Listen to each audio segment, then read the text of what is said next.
Ayan po, good morning po sa ating lahat. Andito na po tayo sa ating episode ng vlog. Kung saan nakikita po natin dito binibentang property, gas station po na may bahay. Ayan po, gas station po yan. May dalawa po siyang machine. Ayan po. Along Provincial Road, Pangasinan Nueva Ecija Road po ito. Kung saan dito ay makikita natin yung gas station with the house. Yan po, bungalow house, tapos may gas station dito sa harap along Provincial Road. Na frontage po nito is 15 meters po yung frontage po ng gasolinahan. Yan, isa likod po yan is bahay. Yan po yan, sir, mga ma'am.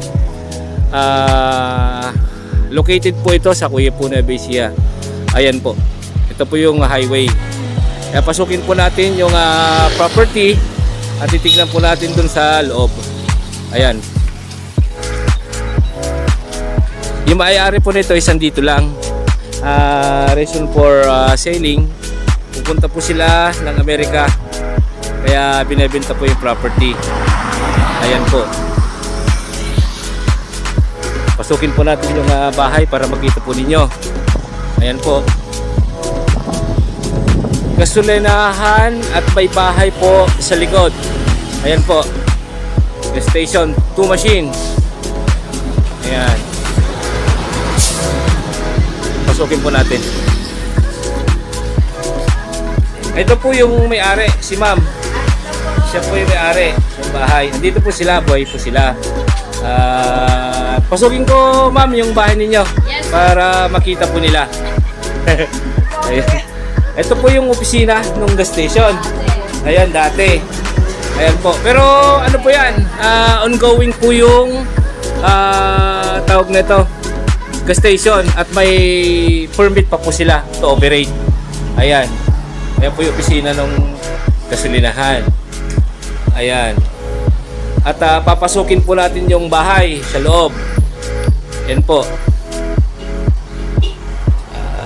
Pasukin ko na, ma'am, yung bahay ninyo. Sige po. Sama ko ba ni? Ito po yung pinaka-salas nila. May video okay pa. Salas po ng bahay. Yan.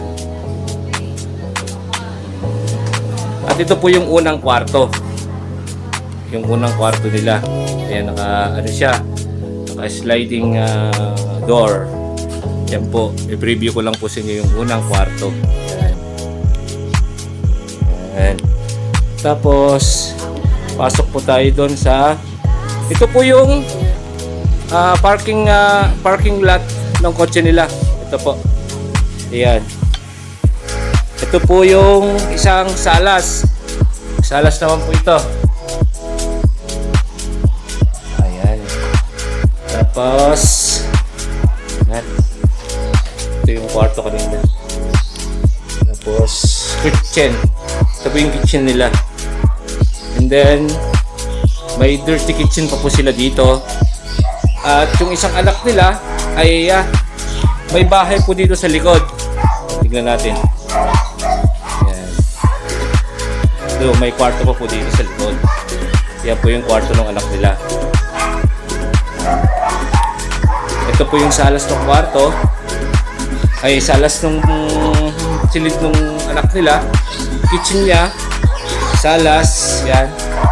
And then may kwarto po siya with may sariling CR, yan. Ayan. Naka-tiles na rin po sila. Ayan. Package po ito. Package lahat ng gamit na nandito po sa bahay na ito. House and lot. And then may gas station sa harap. Na ang area po nito is 216 square meter po. 216 square meter. Ayan. At may taas pa po ito. Ito tayo sa taas. Yung pinaka-stairs niya. Ayan. Akyat po tayo. Sir, ma'am. Ayan po. Ayan, para siyang ano, para siyang, aray ko. Aray ko. Ayan. Ayan, yung hagdanan. Ayan, papasok. Oh, ganda dito ah. Para siyang atik po. Ayan, yun po yung highway. Yung dumadanas kanyan. Ayan, may tawag na ito. Mayroon sa labas, and then may naghihiga dito. Ayan po siya. Maganda. Ang pinaka second floor niya is attic. Ayan. Ganda. Siya. Luwang din ah.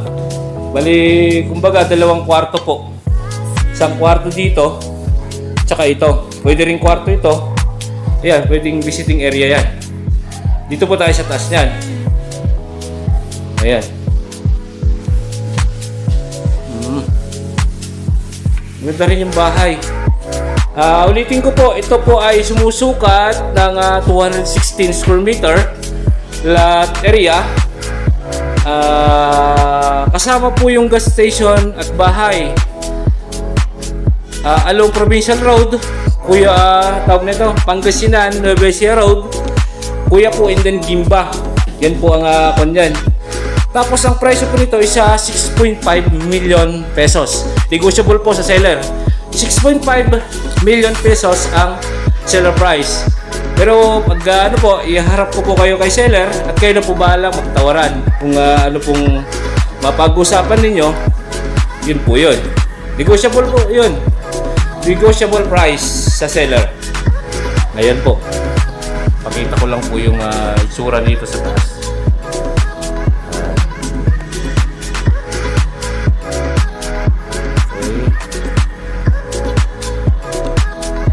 Yan, bababa na po tayo.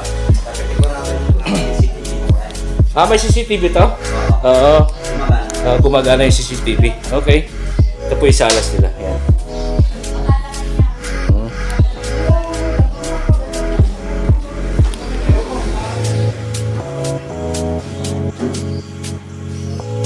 Ayan po.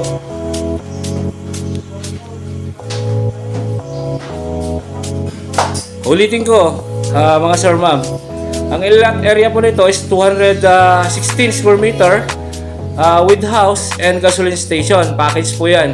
Along Provincial Road, Gimba, Quiapo Road, Nueva Ecija, Pangasinan Road. Ang presyo po nito is 6.5 million pesos. Seller price po yun. Iharap ko po kayo sa may-ari at kayo na po bahala magtawaran. Ayan. Salamat po.